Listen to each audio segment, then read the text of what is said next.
Welcome to your leadership training for your transition to Germany. This will be purpose-driven consulting for Farmers Insurance. Farmers Insurance is a multi-line insurance carrier who specializes in business insurance, personal lines, home and auto, specialty services, and mobile home coverage. Their parent company is Zurich, which is a worldwide insurer. Farmers' mission is to deliver peace of mind by making customers smarter about insurance and helping them recover from loss as quickly as possible. The values that are focused on is standing up for what is right, exceeding our customers' expectations, value the diversity and potential of every individual, regardless of if they are a customer or an employee. Your responsibilities as you step into this leadership position will be to train and coach your employees, problem solve situations, inspire growth, influence and promote change, and lead by example. Your goals as a leader are to smooth the transition into change, encourage group discussion to help business grow, increase employee engagement, improve work-life balance for employees, improve employee trust, improve job satisfaction, as well as encourage career progression. With your move to Germany, something to consider is how it's going to impact you with the change in location. Germany is about the size of Montana, so it's not a small country. It is located in Central Europe, bordering Austria, Belgium, Czech Republic, Denmark, France, Luxembourg, Netherlands, Poland, and Switzerland. The capital is Berlin, and the temperature that you will be facing in regards to the climate is usually more temperate in a more marine environment with cool, cloudy, wet winters and summers. Population is around 82 million with an ethnic makeup of German 91.5%, Turkish 2.4%, and then largely Greek, Italian, Polish, Russian, Serbio-Croatian, and Spanish at around 6.1%. You have the religion that you're going to be facing is Protestant at 34%, Roman Catholic at 34%, Muslim at 3.7%, and then there are unaffiliated or other religions at 28.3%. Their government is a federal republic. The language is officially German, which is spoken by around 95% of their population. There are other languages that are spoken, like Sorbian, Frisian, and also Danish, depending on where you're located, as well as Romani. There are immigrant languages that are Turkish and Kurdish as well. When you get to Germany, something that you might want to try to get yourself acquainted, comfortable, familiar with where you're at is going to some of the attractions like the Berlin Brandenburg Gate, the Cologne Cathedral, the Black Forest, checking out the Ultimate Fairy Tale Castle, which is one of the castles that inspired Walt Disney. Looking at and seeing the Rhine Valley, also looking at the Berlin Museum Island. You can also check out the Berlin Wall, Bamberg, and Bergenstadt. These are all things, that while you're there, I would definitely recommend checking out. How to get to these places. There are multiple forms of transportation. Obviously, you can rent a vehicle, but there are tram lines, underground trains, the suburban express train, buses. These are all forms of transportation. Also, the food that you may be interested in trying is Spätzle, Bratwurst, Currywurst, Bratkartoffeln, Sauerbraten, Maltaschen, Schnitzel, Rauden, and Goulash. Some of these may sound familiar because we do have them here in the U.S. as well. That might also help you because you have kind of a familiar type of food to try with this transition. Something to consider as you move forward in your business acquaintances and the meetings that you're going to be having is to keep all of your documents written in both English and German. Your meeting etiquette to remember is greetings are formal. Quick, firm handshakes are a traditional greeting. Titles are very important and denote respect. You are to wait for an invitation to use first names. And until you have that information, you would want to use Herr or Frau with the person's title and surname. You will want to wait for the host or hostess to introduce you. And when you enter a room, you are to shake everyone's hand, including the children that are there. Dinner etiquette to be considered if you have a dinner meeting or if you're meeting your neighbors and they invite you to dinner. You want to arrive on time, as punctuality indicates proper planning. You never want to arrive early.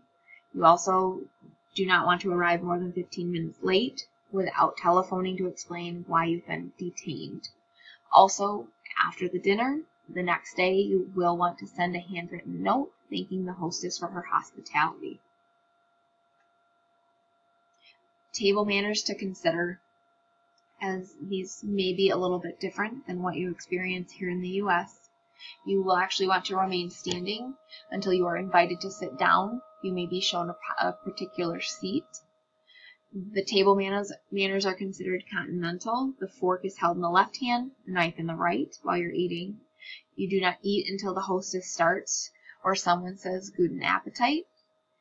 At a large dinner party, you would wait for the hostess to place her napkin in her lap before you do so yourself. You do not rest your elbows on the table. You do not cut your lettuce in your salad. And you want to cut most of your food with your fork, because this indicates that the food is tender and it complements the chef. You want to also finish everything on your plate, and rolls should be broken apart by hand. The way that you indicate that you have finished eating is by laying your knife and your fork parallel across the right side of your plate with the fork over the knife. The hostess will give the first toast, and honored guests should return the toast later in the meal. The most common toast that you will see with wine is Zum Wohl, which is good health. The most common toast with beer is Prost, which is also good health. Business meeting etiquette to take into consideration is that appointments are mandatory and should be made 1 to 2 weeks in advance. Letters should be addressed to the top person, and it should include their name as well as their proper business title. If you write to schedule an appointment, the letter should be written in German. Punctuality is extremely serious. If you expect to be delayed, you want to telephone immediately and offer an explanation. It is extremely rude to cancel a meeting at the last minute, and this could jeopardize any business relationship you have. And meetings are going to be formal. Initial meetings are used to get to know you. They allow your German colleagues to determine if you are trustworthy. Meetings also adhere to a strict agenda, including when they start and when they end. When you are speaking, you want to maintain direct eye contact with the individual that you are speaking with. And then although English may be spoken, it is always a good idea to have an interpreter so any misunderstandings are avoided. At the end of the meeting, some Germans will signal their approval by rapping their knuckles on the table. There is also a strict protocol for how you enter a room. The eldest or highest ranking person enters the room first. Men enter before women if their age and status are the same. Some things to consider when you're in negotiations. Germans are not afraid to say no. They are very direct in their communication, and they value that in others as well. Do not cut corners or compromise rules and regulations when communicating. Transparency and detail based on facts and essential information are key in negotiations. You want to treat the meeting with formality that it deserves. Do not sit until invited or told where to sit. Germany is heavily regulated and extremely bureaucratic, so this needs to be kept in mind. Small talk will also be brief. Contracts are also strictly followed, and any decision-making is done by the head of the company, and once that decision is made, it will not be changed. Leadership principles that you need to take into consideration as you step into this role is tying love into your leadership, recognizing emotional intelligence and cultural intelligence. as well as influential leadership and motivation and how that impacts your employees. When you're looking at tying love into your leadership, things to consider is that the success of most organizations depend on knowledge, mind power, commitment, creativity, and enthusiasm. These things need to be encouraged in your employees. They can be encouraged by your patience, kindness, trust, unselfishness, truthfulness, your forgivingness, and your dedication. These are all mentioned in the book Love Works, which will be provided to you as a tool as you move forward. When there is respect and trust surrounding a person's job, this allows them to feel more connected and engaged in what they are doing. They are also more likely to keep an open communication. If fear comes into play, this communication will be closed off. Fear is something that needs to be avoided at all costs.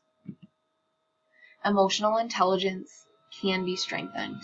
The 4 components of emotional intelligence that you need to focus on are self-awareness, self-management, social awareness, relationship management, and then your emotional intelligence can be used to guide your team and the organization. And when you are emotionally competent, you are more resilient, adaptable, able to step outside your comfort zone, as well as more open to others' opinions and suggestions. Cultural intelligence is needed in order to relate and work well with people from different walks of life. Your CQ starts with your drive and how motivated you are to improve how you work with others. You will also want to know the similarities and differences between cultures, how well you can plan along with your awareness of the multicultural interactions you have are a significant thing that you need to focus on. You also will want to make sure that you can adapt quickly to multicultural context. Germany, how does Germany stack up against the US? Germany is pretty similar in regards to the way that they look at certain things in their culture. Germany's power distance is on the lower side. They're more direct and participative in communication and meeting styles. There is a dislike for control, and leadership needs to show expertise. German society is an individualistic one. Communication is direct, and sometimes the truth hurts. They will not sugarcoat anything. Germany is a masculine society, so performance is highly valued. And Germany also scores high for uncertainty avoidance. This is when members of a culture feel threatened by ambiguous or unknown situations. Therefore, they rely on expertise. Germany is also a pragmatic country. Truth is dependent on a situation, context, and time. German culture is restrained in nature. There is a tendency to be more cynical and pessimistic. There is a feeling that indulging oneself is wrong. Leadership and motivation. There are 4 kinds of influential leadership. Transformational leadership, which is significant change, and transactional leadership, which needs and desires is exchange for work. Charismatic leadership inspires people to go above and beyond. Coalitional leadership is focused on allies in support of the leader. Machiavellian style leadership is more focused on power and how the power needs to be retained by the leader. Motivation for employees can be based on needs, behavior, and rewards. And there are both positive and negative motivators. With the proper leadership team, performance will increase. Welcome to our management team. Good luck in your transition to Germany. If you have any questions or concerns, please reach out to us. Thank you for your time. You have a wonderful night.